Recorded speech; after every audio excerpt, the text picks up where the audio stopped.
Hey, welcome to another episode of Coffee and HEMA with me, Jamie McKeever. Apologies, there's been a bit of a gap. I've had some stuff going on in my life. I haven't really time to do any of these videos. And today I want to continue on with a video that from the last video I was talking about of judging responsibilities being split into justice and order. If you haven't seen that, broadly speaking, justice is about making sure that the score is right, and order is about making sure that everybody is doing what they should be doing. But I want to use that to talk about different ways of cutting up your judging responsibilities. And here I do really want to focus on judging responsibilities. I'm going to ignore table staff for the purposes of this conversation. There were really kind of three ways people split up the responsibilities between what's normally called a head ref or a ring boss or sometimes a ring director. The person kind of responsible for keeping everything running and the head person for that ring, that piece. And the side judges, again, they call different things sometimes. And three really dominant models that I've experienced kind of cut up this in slightly different ways, right? I think the way I'm going to categorize them, you have the Semaphore model, which is you have a head ref and four side refs, normally with flags that indicate scoring. I'll go into more detail with each of these. You have the director and side judge, head ref and side judge model, which is you've got two judges, one on either side. One is the head judge. Both of them are kind of involved in the judging process, normally, but not always, without flags. And you have what I like to call the Russian Whirlwind, so called because it was introduced at least to the UK by Alexander Makarov, who is Russian, if you could tell from the name. But also he says it's common in Russia. I'll take his word for it. I've never been. Where the Russian Whirlwind is you have four judges, a head ref again, but rather than having four side judges looking at everything, two of the side judges are assigned to one fencer and they're kind of behind the fencer, only looking for that fencer's strikes on the opponent. So it's still a 1+4 model, but it's really 1+2+2 because each pair of judges has a responsibility. What I want to go through is sort of why I don't normally come to firm opinions on this one, but I'm going to go through why I particularly like the head ref and side judge model with some caveats. There's some issues with it. And let's start with the Semaphore model. Right, that was ubiquitous for a time because it was what kind of Swordfish did. A lot of places copied Swordfish, and places still do use it. You have one head ref. You have four side judges, each of them normally on a side of the square of the piece, right? And they stick to that side. They might move along it, but they're sticking to their side. When they see a scoring action, they'll normally call point and raise a flag, and then the head ref will call halt, right? And the head ref is responsible for all direct calls that affect when people are fencing or not. Once one judge has put up their flag, the other judges have put up their flags, and it will normally be like flag direct up with the red flag says red fencer scored the high value or 2 points, whatever it is. Flag out, red fencer scored, blue fencer in that case because of my right scored 1 point, and they'll kind of indicate it. And there might be flags for saying no quality or I didn't see, but by and large people are using the flags to indicate things. In most of these models, although not always, the head ref then simply looks at the flags and they'll have some formula for counting it. So it's like, okay, at least two people are showing a 2-point hit, therefore that's 2 points red. And normally the head ref doesn't have any responsibility for understanding what the score was. They just count the flags and they're responsible for just keeping control. Essentially what this does is that it puts the head ref responsible for order and it makes the side refs responsible for judging. For justice. There's a bunch of problems with that, not least that the head ref is normally the most experienced person, so you have cut out the most relevant opinion about this. And the fact that you've got 5 judges on your judging team means you've got to get a lot of different judging staff in order to do this well. It's often used to try and mitigate the fact that you've got poor quality judges, but as a result, you just get a hell of a lot of noise with everything going on, especially because if it's not a simple action of one strike and done, and there's a fairly complex action going, the different angles of the judges, they see different things, and yeah, you might have two people holding up 2 points, but they might be calling that for two completely different parts of the action. The head ref has no knowledge of this, right? They're not really able to make any judgment call about this person can see well, this person can see badly, so I trust this view over that view, or this person's a more experienced judge. They just have to go by, there's a bunch of flags up. Ooh, I've run out of time already. I'm not going to get through this in the coffee and HEMA moment.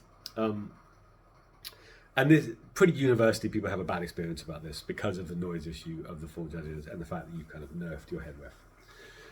The Russian Whirlwind mitigates that somewhat because you narrow, and it's called Russian Whirlwind, by the way, because the two people go with you. So if the fences turn, the two people behind you have to turn with you. So they end up running around quite a bit, often in circles if you're doing rape and dagger fencing in particular.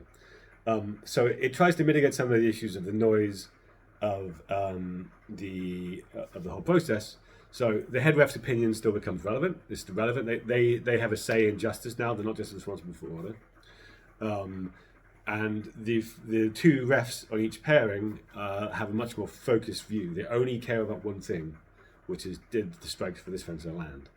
And by the fact that they're only focused on one thing, if they're a bit less experienced in terms of judging, you get much less noise because they're not like, oh, this and that. And also the chances of them having a good angle are much higher because they're positioning specifically to have the best angle for that one thing that they're looking at, right? But, you know, they'll still indicate what they saw, and the head ref is able to use that and say, okay, right, this person saw it, this person didn't, but it was on their side, so I trust them that they think that landed, I think that's right. Versus I don't care that the other person didn't see it or didn't know if it connected because actually there was two bodies in the way and who cares, right?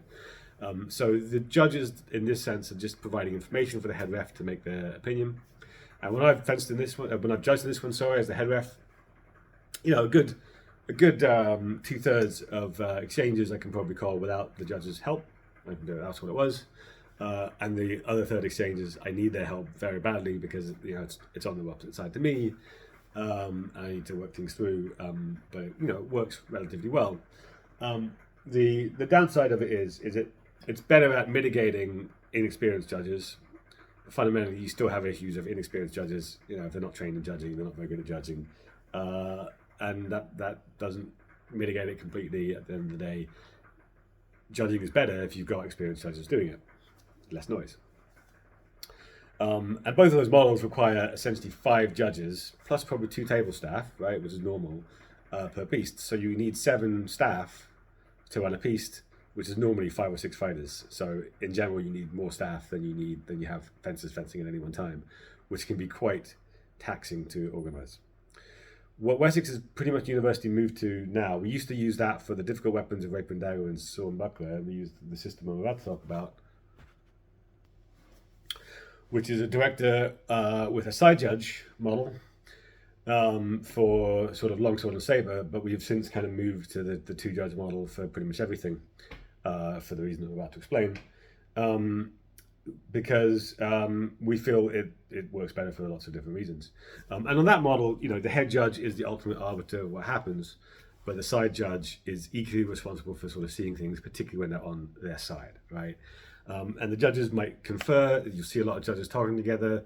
If you're seeing Wessex League, and that's normally to work out, especially if a judge has seen something, the head ref is normally trying to work out, well, which of the 4 or 5 actions is the one that you're saying landed, right? Particularly that's important if you've got an AFCO system where it matters, right? If I've seen a hand hit, and then I'm a bit late calling halt and sort of 3 or 4 actions happen, and my side judge is calling a head hit, it matters if that was for the other fencer, it matters if that was the first action or the third action that kind of happened. So that allows you to get a much more nuanced view as a head ref of sort of what happened, because you can have that conversation with one person, you know exactly what happened. And that has a number of benefits, not least the fact that it makes it much easier for you as a head ref to describe back to the fencers the situation and why you're calling what you're calling, which is something I'm going to talk about in a later video. And essentially with this, you know, with all of these, the head ref is primarily responsible for order, right? All of these models have order as the head ref is mostly their responsibility, with a little bit sometimes for the side judges, you know, especially if dangerous things are happening. And the question is, like, how much justice do they have the ability to correspond to? Especially for the second 2, I think what's really important is that you do not nerf your head ref's ability to use their experience, right?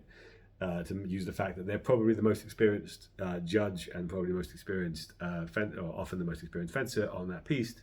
The last is probably not true, but certainly in terms of who's responsible for judging. So why wouldn't you use the opinion of the best trained judge? Which is really why we've moved to preferring this kind of two-judge model, because these days we have much more access to good judges than we used to. And I think a lot of the earlier judging systems where you've got more judges are trying to mitigate the fact that you've got potentially low quality judges, that judges are often drawn from people who just happen to show up to the event, right? They're the people who aren't competing in the weapon that they're judging. And the better your judges are, the better you can get to these kind of two-judge systems. And it's much easier to manage from an organizer perspective. Two experienced judges, if you've got that pool, then five, and trying to get five experienced judges can be very, very tricky. So I didn't go through too much in as much detail as I'd like about why I prefer the two-judge model. But honestly, I feel like if you've got two competent judges, it is both more accurate, easier to run because of the fewer judges required, and makes it much easier for the head ref to give direct feedback to the fencers to say, this is what happened, this is why they scored under the rules, this is why you didn't score under the rules, and essentially then you can work out, well, what do I need to do differently next time to score? Whereas the other ones, particularly the Semaphore system, what happens a lot is some flags go up, you see them, and you have no idea why, right? Sometimes they correspond to what you think happened, sometimes they don't at all. And as a result, if you're trying to work out, well, what do I need to do differently to score next time? Not a clue, which causes massive issues. And I'm going to talk about that maybe in my next video, or certainly in a later video. Thanks for watching.